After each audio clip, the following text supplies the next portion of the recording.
ত্রিপুরা রাজ্যে পথ অবরোধ যেন বর্তমান সময়কালে ট্র্যাডিশনে পরিণত হয়েছে। এবার পাট্টা প্রাপকদের অতি সত্বর ডিমার্কেশন প্রদানের দাবি সহ বন্য হাতির তাণ্ডব থেকে সাধারণ মানুষকে রক্ষা করার দাবিতে প্রশাসনকে এগিয়ে আসতে হবে। এই দাবির উপর ভিত্তি করে অসম আগরতলা জাতীয় সড়কের মুঙ্গিয়াকামিতে পথ অবরোধে সামিল হয় জনজাতি অংশের মানুষজনেরা।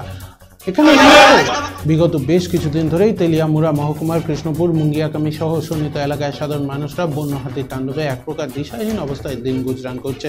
প্রায় প্রতি রাতে বন্য হাতির দল পালা করে তাণ্ডব লীলা চালিয়ে সর্বশান্ত করছে একাংশের এলাকাবাসীদের। যদিও সাম্প্রতিক অতীতে 29 কৃষ্ণপুর বিধানসভা কেন্দ্রের বিধায়ক তথা রাজ্যের জনজাতি কল্যাণ দপ্তরের মন্ত্রী বিকাশ দেববর্মা প্রতিশ্রুতি দিয়েছিলেন ব্যবস্থা গ্রহণ করা হবে, কিন্তু মন্ত্রীর প্রতিশ্রুতি সত্ত্বেও কোনো প্রকারের পদক্ষেপ গ্রহণ করেনি প্রশাসন। ফলে বাধ্য হয়ে রাজ্যের প্রধান বিরোধী দল তীব্রামতার নেতৃত্বে মুঙ্গিয়াকামি বাজারে জাতীয় সড়ক অবরোধের মতো ঘটনা সংঘটিত হয়।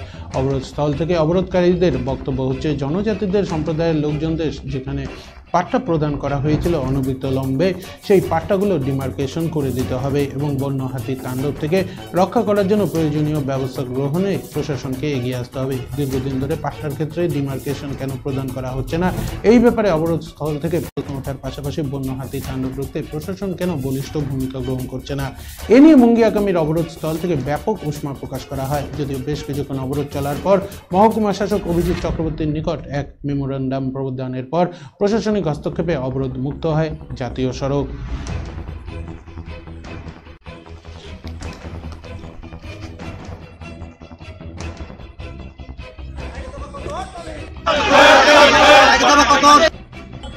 তো আমাদের যে পাট্টা দেওয়া হচ্ছে সেটাকে ডিমার্কেশন করে দেয়।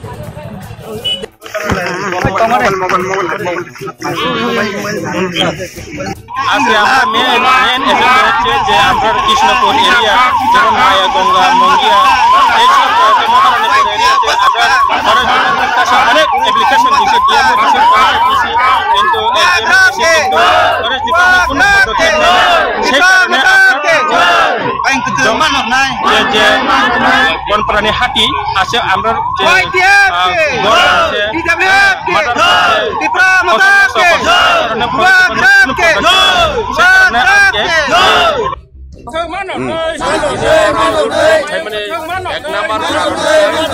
যারা বন অধিকার আইনে পাতা